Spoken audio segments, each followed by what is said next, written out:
राधे राधे। मेरे प्यारे भाइयों बहनों माताओं व बंधुओं, संस्कार की बातें चैनल में आपका स्वागत है।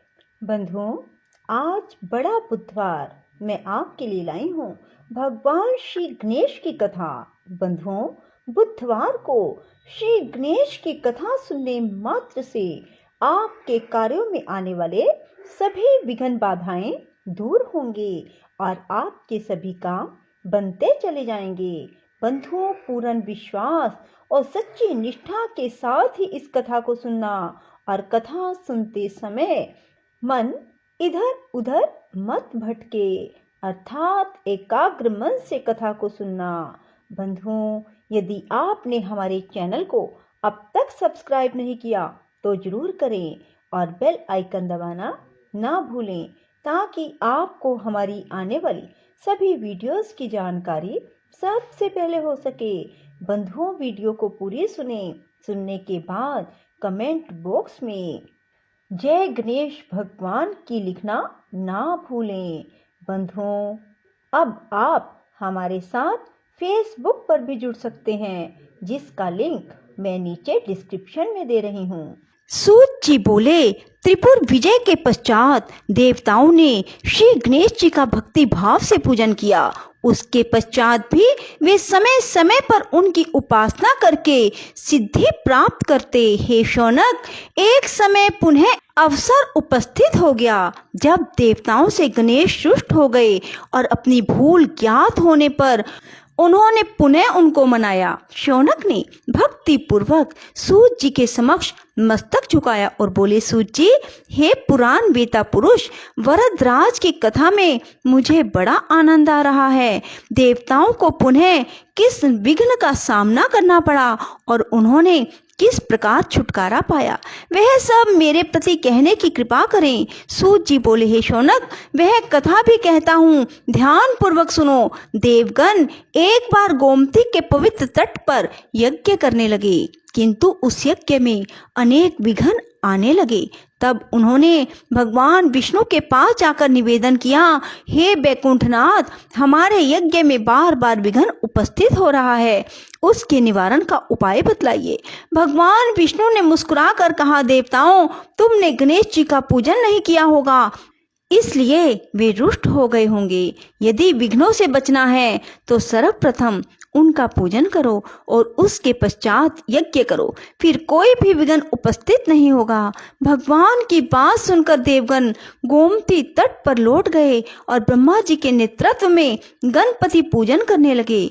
उनके उस पूजन से गणेश जी प्रसन्न हुए और उन्होंने देवताओं को साक्षात दर्शन दिया। देवताओं ने उन्हें देखा तो तुरंत ही हाथ जोड़कर स्तुति करने लगे, जिनका सभी देवगण, शिव, विष्णु, ब्रह्मा आदि भी सब कार्यों में पूजन, नमस्कार और चिंतन करते हैं। हम उन्हें विघ्नराज गणेश जी की शरण लेते हैं।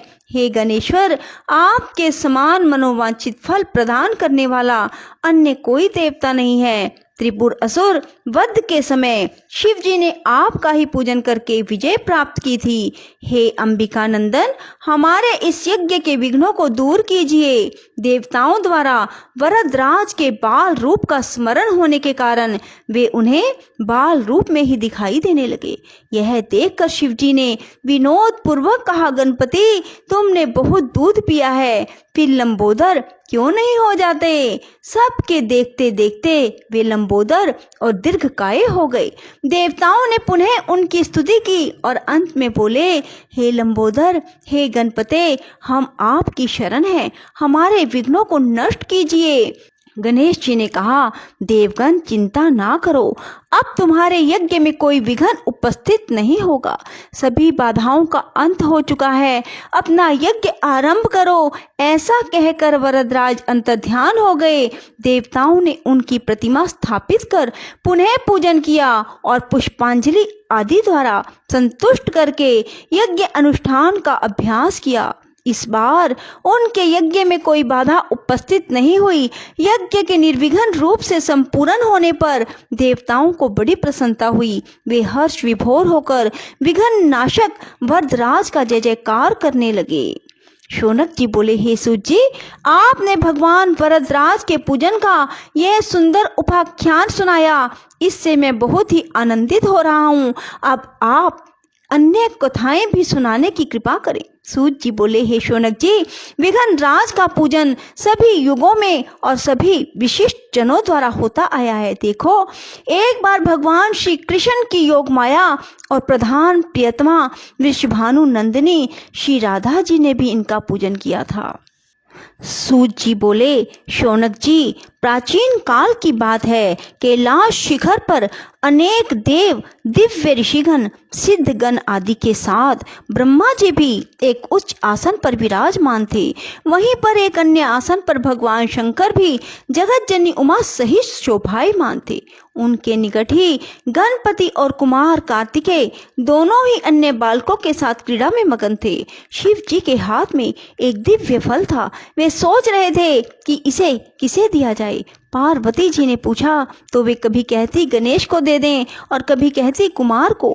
जब वे कुछ निश्चयात्मक उत्तर ना दे पाई तो शिव जी ने उसे बाद में विचार करने के उद्देश्य से अपने पास रख लिया। अब दोनों बालक गणेश और कुमार उस फल की मांग करने लगे। जब उनका अधिक आग्रह बढ़ा तब शिव जी ने ब्रह्मा जी से पूछा, ब्रह्मन, यह अपूर्व फल देव ऋषि नारद जी दे गए थे, इसे यह दोनों बालक मांग रहे हैं। फल एक ही है, आधा फल कोई लेना नहीं चाहता। ऐसी स्थिति में आप ही निर्णय कीजिए कि यह इनमें से किसे दिया जाए। ब्रह्मा जी विचार कर बोले, यदि फल एक ही है तो नियम अनुसार किसी भी वस्तु पर छोटे बालक का अधिकार पहले होता है। ब्रह्मा जी की बात सुनकर शिव जी ने वह फल कुमार को दे दिया। यह देखकर गणपति रुष्ट हो गए। विशेषकर उनका क्रोध चतुरानन पर ही था कि उन्होंने ऐसी व्यवस्था क्यों दे डाली। सभा समाप्त हुई। सभी देवता आदि उठ उठ कर अपने अपने स्थान को चले गए। ब्रह्मा जी भी अपने लोक में जा पहुंचे। वहां उन्हें सृष्टि का आरंभ करना था, किंतु जैसे ही वे सर्ग रचना में लगे वैसे ही गणेश्वर ने विघ्न उपस्थित कर दिया। उस समय उन्होंने प्रकट होकर अपना अत्यंत उग्र रूप दिखाया। उनके उस रूप को देखकर ब्रह्मा जी डर के कारण कांपने लगे। चंद्रमा ने देखा कि गणपति के उग्र रूप को देखकर ब्रह्मा जी भय से कांप रहे हैं। उन्हें हंसी आ गई। उसके साथ ही चंद्रमा के जो गण उस दृश्य को देख रहे थे वे भी हंस पड़े। यह देखकर भगवान गजानन को क्रोध आ गया और वे चंद्रमा को शाप देते हुए बोले, मयंक, तूने इस समय मेरी हंसी उड़ाकर जो अभद्रता प्रदर्शित की है उसका फल तुझे मिलना ही चाहिए। जा, तू किसी के भी देखने के योग्य नहीं रहेगा। यदि कोई भूल से देख भी लेगा तो अवश्य ही पाप का भागी होगा। इतना कहकर गजमुख अंतर्ध्यान हो गए। उनका शाप प्राप्त होते ही चंद्रमा श्रीहीन हो गए। उसके तेज में अत्यंत न्यूनता आ गई। इससे वह बहुत व्याकुल हुआ और खिन्नता पूर्वक पश्चाताप करने लगा। देखा, मैं कैसी मूर्खता कर बैठा उन जगदीश्वर के साथ। वे प्रभु तो अनिमा आदि गुणों से संपन्न, संसार के कारण के भी कारण एवं महाप्रभु हैं। उनके रुष्ट होने से मैं अदर्शनीय एवं कलाहीन हो गया हूँ। अब इससे छुटकारा पाने के लिए क्या करूं? जब चंद्रमा की समझ में कोई उपाय नहीं आया तो वह तुरंत ही देवराज इंद्र के पास गया, परंतु इंद्र आदि देवता भी उसे नहीं देखना चाहते थे। उन सभी ने अपनी अपनी आंखें झुका ली। तब इंद्र ने भी उसकी ओर ना देखते हुए पूछा, अरे चंद्रमा, तुम्हारी ये दशा कैसे हुई? क्या गजकर्ण के शाप का ही प्रभाव है? यह सब बात स्पष्ट कहो। चंद्रमा बोला, देवराज, आपसे क्या छिपा है? सब कुछ जानते ही अनजान बनकर क्यों पूछ रहे हो? हे सहस्त्रक्ष, अब शीघ्र ही मेरे शाप मुक्त होने का यत्न करो, अन्यथा समस्त संसार ही मेरे शापित होने से अशुभ फल भोगेगा। इंद्र ने सांत्वना दी और बोले, चलो ब्रह्मा जी से ही इसका उपाय पूछे, क्योंकि उनके समान ज्ञानी और सर्वलोकोपकारी अन्य कोई नहीं है। सब देवता उसके साथ ब्रह्मलोक में पहुंचे। आगे आगे चंद्रमा, पीछे पीछे इंद्र के नेतृत्व में सब देवगण।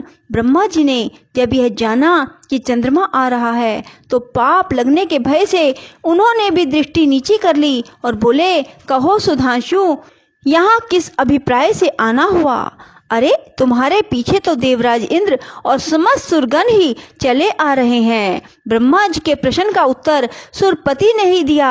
वे बोले, ब्राह्मण, भगवान गणेश्वर आप पर कुपित हुए थे और शाप दे बैठे चंद्रमा को, इसलिए अब आप ही इसे छुड़ाने का कुछ उपाय कीजिए। हम सभी देवता इसी प्रयोजन से आपकी सेवा में उपस्थित हुए हैं।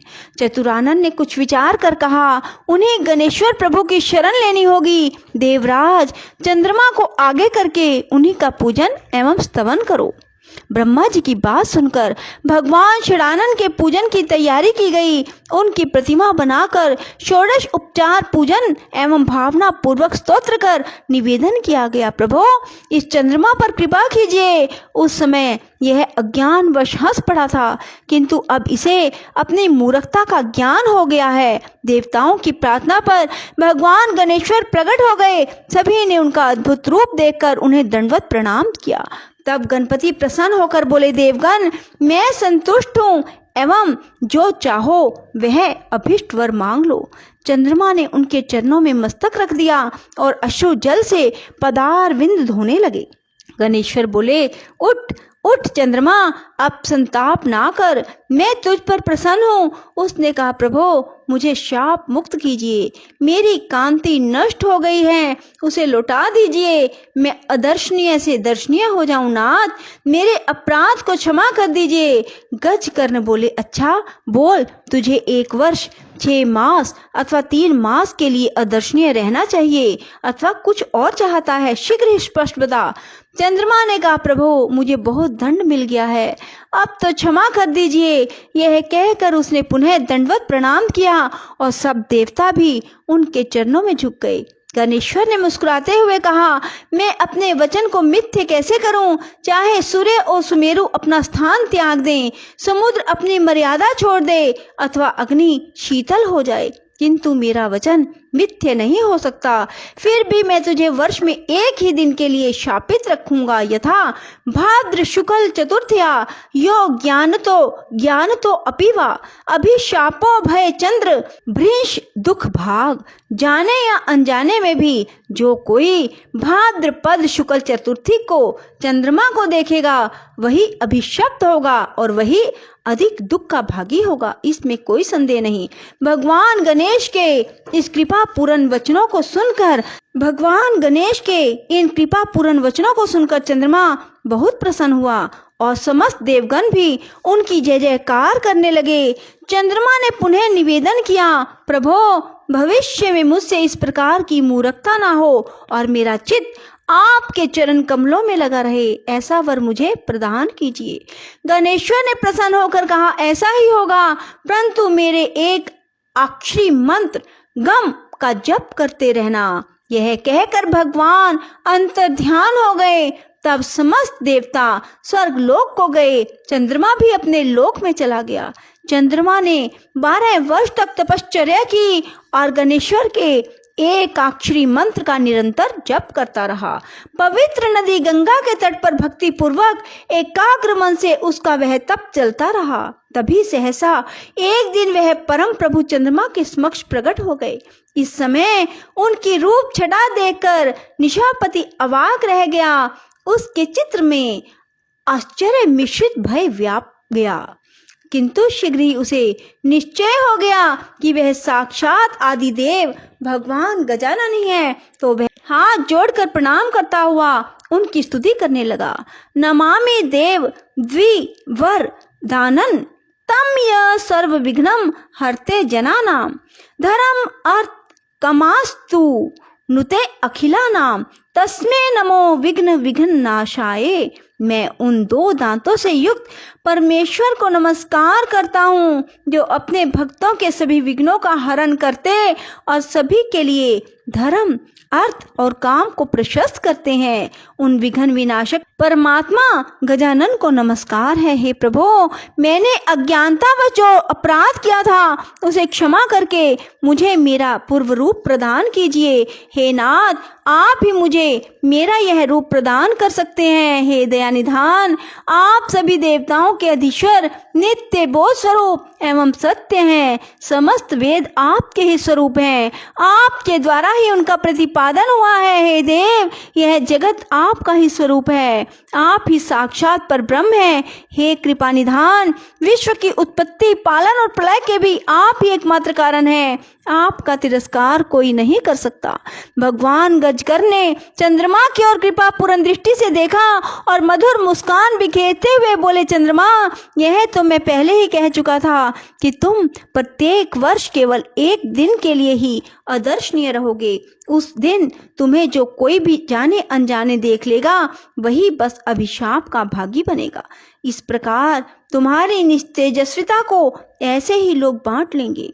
कृष्ण पक्ष की चतुर्थी में जो व्रत किया जाएगा उसे तुम्हारा उदय होने पर व्रत करने वाले वे लोग यदि मेरी और तुम्हारी यत्न पूर्वक पूजन करेंगे तो उस व्रत का फल प्राप्त होगा।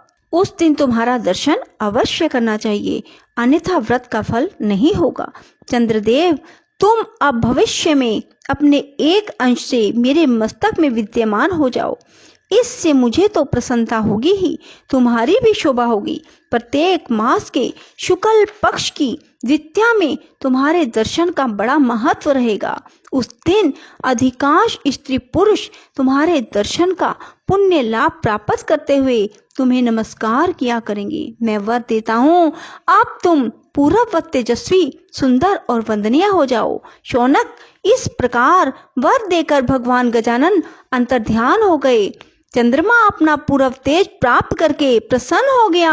इस प्रकार भगवान गजकर्ण का यह अत्यंत महिमा युक्त उपाख्यान मैंने तुम्हें सुना दिया। बोलो अब और क्या सुनना चाहते हो? बोलो श्री गणेश जी भगवान की जय। राधे राधे, जय श्री कृष्णा। बंधुओं, यदि आपको हमारी वीडियो पसंद आए तो इसे लाइक करें और शेयर भी जरूर करें। धन्यवाद।